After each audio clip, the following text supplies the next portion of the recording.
अभी एक फैशन हो गया है, आम्बेडकर आम्बेडकर आम्बेडकर आम्बेडकर आम्बेडकर आम्बेडकर। इतना नाम अगर भगवान का लेते तो 7 जन्मों तक स्वर्ग मिल जाता। ಬಂಧುಗಳೇ ನಮಸ್ಕಾರ, ಹೇಗಿದ್ದೀರಿ ನೀವು? ನಾನು ಸುಬ್ರಹ್ಮಣ್ಯ ಎಸ್ ಹಂಡಿಗೆ. ಬಂಧುಗಳೇ, ಈ ವಿಡಿಯೋ ಆರಂಭದಲ್ಲಿ ಚಿಕ್ಕ ವಿಡಿಯೋ ತುಣುಕೊಂದನ್ನು ಗಮನಿಸಿದ್ರೆ, ಸದ್ಯ ಈ ವಿಡಿಯೋ ರಾಷ್ಟ್ರ ರಾಜಕಾರಣದಲ್ಲಿ ಸಂಚಲನವನ್ನೇ ಸೃಷ್ಟಿ ಮಾಡಿದೆ, ತೀವ್ರ ಜಟಾಪಟಿಗೆ ಕಾರಣವಾಗಿದೆ, ರಾಷ್ಟ್ರ ರಾಜಕಾರಣದಲ್ಲಿ ತಕ್ಕ ಮಟ್ಟಿಗೆ ಇಂಪ್ಯಾಕ್ಟ್ ಮಾಡುವ ರೀತಿಯಲ್ಲೂ ಕೂಡ ಕಾಣಿಸ್ತಾ ಇದೆ. ಹಾಗಾದ್ರೆ ಆ ವಿಡಿಯೋದಲ್ಲಿ ಗೃಹ ಸಚಿವ ಅಮಿತ್ ಶಾ ಹೇಳಿದ್ದೇನು ಅಂತ ಗಮನಿಸ್ತಾ ಹೋಗೋದಾದ್ರೆ, ಈಗೊಂದು ಫ್ಯಾಷನ್ ಶುರುವಾಗ್ಬಿಟ್ಟಿದೆ.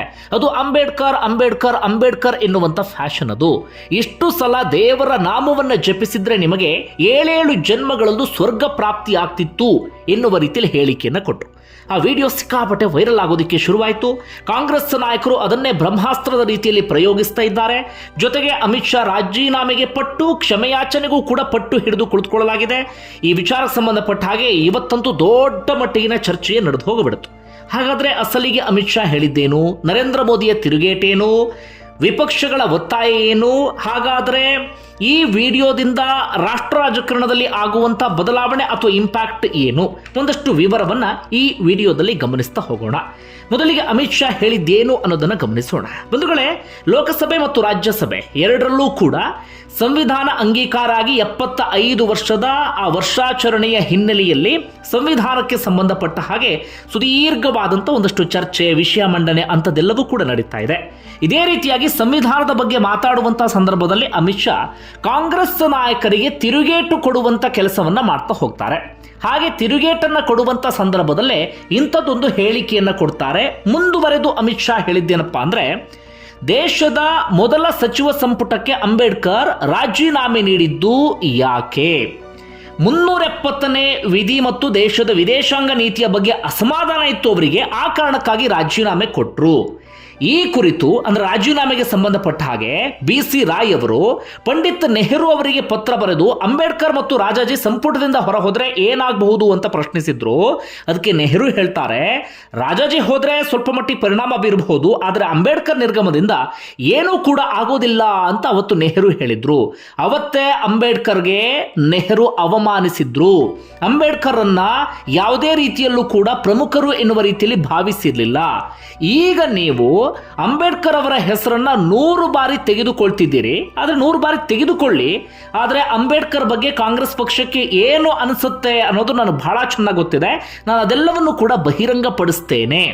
ಕೇವಲ ವೋಟ್ ಬ್ಯಾಂಕ್ಗೋಸ್ಕರ ಅಂಬೇಡ್ಕರ್ ಹೆಸರನ್ನ ನೀವು ಹೇಳ್ತಾ ಇದ್ದೀರಿ. ಅಂಬೇಡ್ಕರ್ ನಂಬುವಂತ ಜನ ಸಾಕಷ್ಟಿದ್ದಾರೆ, ಆ ಕಾರಣಕ್ಕಾಗಿ ಅಂಬೇಡ್ಕರ್ ಅಂಬೇಡ್ಕರ್ ಅಂತಿದ್ದೀರಿ. ಈಗ ಒಂದು ಫ್ಯಾಷನ್ ಶುರು ಆಗ್ಬಿಟ್ಟಿದೆ, ಅದು ಅಂಬೇಡ್ಕರ್ ಅಂಬೇಡ್ಕರ್ ಅಂಬೇಡ್ಕರ್ ಎನ್ನುವಂತ ಫ್ಯಾಷನ್. ಇಷ್ಟು ಸಲ ದೇವರ ನಾಮವನ್ನು ಜಪಿಸಿದ್ರೆ ನಿಮಗೆ 7 ಜನ್ಮಗಳಲ್ಲೂ ಕೂಡ ಸ್ವರ್ಗ ಪ್ರಾಪ್ತಿ ಆಗ್ತಿತ್ತೇನೋ ಎನ್ನುವ ರೀತಿಯಲ್ಲಿ ಅಮಿತ್ ಶಾ ಹೇಳಿಕೆಯನ್ನು ಕೊಟ್ಟುಬಿಟ್ರು. ಅದರಲ್ಲಿ ಆ ಚಿಕ್ಕ ವಿಡಿಯೋ ತುಣುಕನ್ನ ವಿಪಕ್ಷಗಳು ಟ್ವಿಟರ್ನಲ್ಲಿ ವೈರಲ್ ಮಾಡೋದಕ್ಕೆ ಶುರು ಮಾಡಿಕೊಂಡ್ರು. ಅದು ಸೋಷಿಯಲ್ ಮೀಡಿಯಾದಲ್ಲಿ ದೊಡ್ಡ ಹಲ್ಚಲ್ ಸೃಷ್ಟಿಸೋಕೆ ಶುರು ಮಾಡಿಬಿಡ್ತು. ಸಾಕಷ್ಟು ಚರ್ಚೆ ಆಗೋದಕ್ಕೂ ಕೂಡ ಕಾರಣ ಆಯಿತು. ಸೋರಿಯಾಸಿಸ್ ಅತಿ ಕೆಟ್ಟ ಮತ್ತು ಭಯಂಕರ ಚರ್ಮದ ಕಾಯಿಲೆ. ಈ ಕಾಯಿಲೆ ಬಂದರೆ ಸಾಮಾಜಿಕವಾಗಿ, ವೈಯಕ್ತಿಕವಾಗಿ ಹಾಗೆ ವೃತ್ತಿ ಜೀವನದಲ್ಲಿ ತೀವ್ರ ಮುಜುಗರ, ಹಿಂಸೆಯನ್ನು ಅನುಭವಿಸ್ತಾರೆ. ಜೊತೆಗೆ ನಿಮ್ಮ ಜೀವವನ್ನೇ ಹಿಂಡಿಬಿಡುತ್ತೆ. ಈ ಕಾಯಿಲೆಗೆ ಚಿಕಿತ್ಸೆಯೇ ಇಲ್ಲ ಅಂತ ಭಾವಿಸಿದವರೇ ಜಾಸ್ತಿ. ಆದರೆ ಶಾಶ್ವತವಾಗಿ ಸೋರಿಯಾಸಿಸ್ನಿಂದ ಮುಕ್ತವಾಗೋದಕ್ಕೆ ಒಮ್ಮೆ ವೇದಂ ಆಯುರ್ವೇದ ಮಲ್ಟಿ ಸ್ಪೆಷಾಲಿಟಿ ಆಸ್ಪತ್ರೆಗೆ ಭೇಟಿ ನೀಡಿ. ಅಡ್ರೆಸ್, ಕಾಂಟ್ಯಾಕ್ಟ್ ನಂಬರ್ ಈ ಕೆಳಗಿದೆ. ಇಲ್ಲಿ ಅಮಿತ್ ಶಾ ಬೇರೆ ಎಲ್ಲ ಹೇಳಿಕೆ ಇತ್ತಲ್ಲ, ಕಾಂಗ್ರೆಸ್ ನಾಯಕರಿಗೆ ಟಾಂಗ್ ಕೊಟ್ಟಿದ್ದು, ಅಂಬೇಡ್ಕರನ್ನ ನೀವು ಸರಿಯಾದ ರೀತಿಯಲ್ಲಿ ನಡ್ಸ್ಕೊಂಡಿಲ್ಲ ಅಂದಿದ್ದು, ಅದೆಲ್ಲವೂ ಕೂಡ ಇಲ್ಲಿ ಹೆಚ್ಚಿನ ಚರ್ಚೆಗೆ ಒಳಪಡಲಿಲ್ಲ. ಆದರೆ ಇದೊಂದು ವಿಡಿಯೋ ತುಣುಕು ಮಾತ್ರ ವಿಪರೀತ ಚರ್ಚೆಗೆ ಒಳಪಡ್ತು. ಯಾಕಂದ್ರೆ ಅಮಿತ್ ಶಾ ಹೇಳಿದಂಥ ಧಾಟಿ ಆ ರೀತಿಯಾಗಿತ್ತು. ಅಥವಾ ಅಮಿತ್ ಶಾ ಅದರಲ್ಲಿ ಒಂದು ಕಡೆಯಿಂದ ಅಂಬೇಡ್ಕರ್, ಮತ್ತೊಂದು ಕಡೆಯಿಂದ ದೇವರು, 2 ವಿಚಾರವನ್ನು ಪ್ರಸ್ತಾಪ ಮಾಡಿದ ಕಾರಣಕ್ಕಾಗಿ ಅದು ವಿವಾದದ ರೂಪವನ್ನು ಪಡೆದುಕೊಳ್ತು. ಇದನ್ನು BJP ನಾಯಕರು ಸಮರ್ಥಿಸಿಕೊಳ್ಳೋದಕ್ಕೆ ಶುರು ಮಾಡಿಕೊಂಡ್ರು. ಕಾಂಗ್ರೆಸ್ ನಾಯಕರಿಗೆ ಎಡಿಟಿಂಗ್ ಕಲೆ ಬಹಳ ಚೆನ್ನಾಗಿ ಗೊತ್ತಿದೆ. ಉದ್ದೇಶಪೂರ್ವಕವಾಗಿ ಅಷ್ಟನ್ನು ಮಾತ್ರ ಎಡಿಟ್ ಮಾಡಿ ಬಿಟ್ಟಿದ್ದಾರೆ. ಉಳಿದಂಥ ವಿಡಿಯೋಗಳನ್ನು ಎಲ್ಲೂ ಕೂಡ ಜನರ ಗಮನಕ್ಕೆ ತರುವಂಥ ಕೆಲಸವನ್ನು ಮಾಡ್ತಿಲ್ಲ ಅಂತ.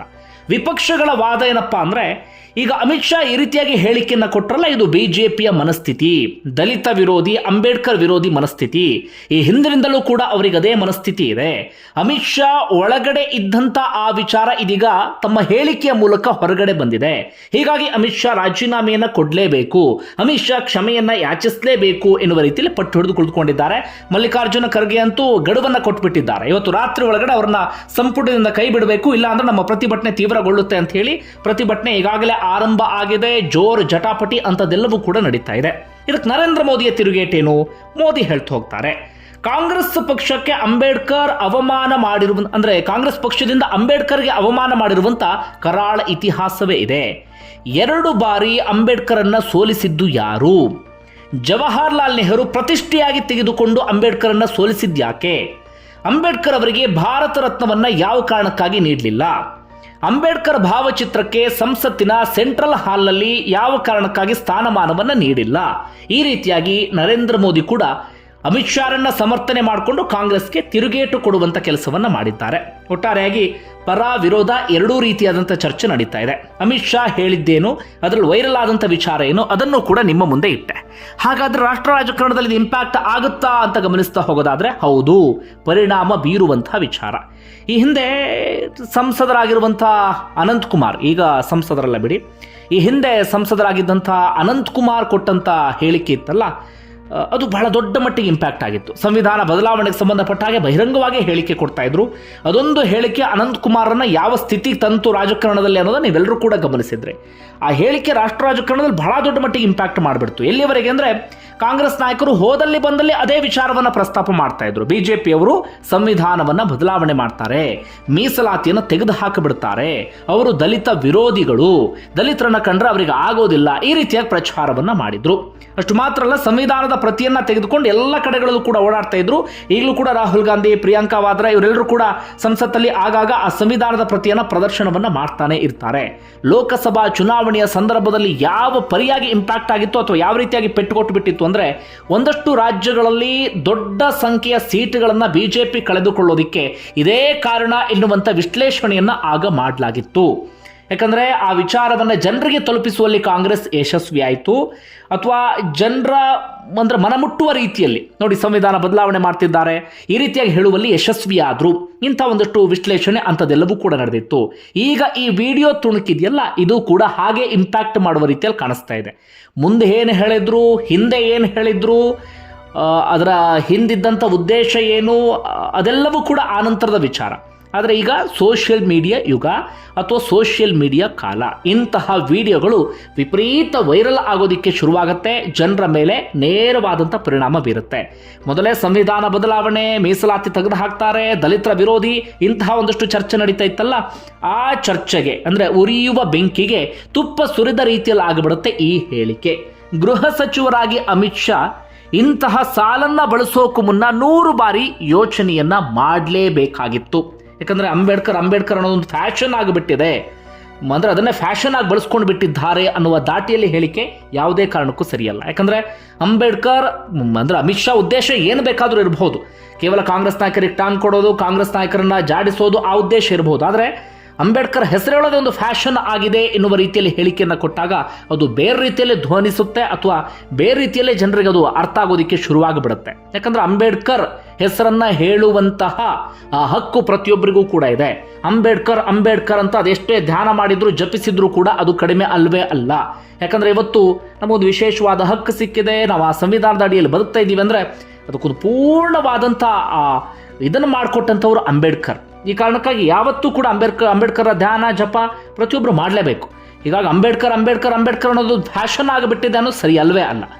ಕಾಂಗ್ರೆಸ್ ನಾಯಕರಿಗೆ ಟಾಂಗ್ ಕೊಡುವಂಥ ಉದ್ದೇಶವೋ, ಅಥವಾ ಅಂಬೇಡ್ಕರ್ ಬಗ್ಗೆ ಕಾಂಗ್ರೆಸ್ ನಾಯಕರಿಗೆ ಇದ್ದಂಥ, ಅಥವಾ ಅಂಬೇಡ್ಕರ್ ಕಾಂಗ್ರೆಸ್ನವ್ರು ಹೇಗೆ ಅವಮಾನ ಮಾಡಿದ್ರು ಅಂತ ಜನರು ತಿಳಿಸೋದು ಅದೆಲ್ಲ ಬೇರೆ.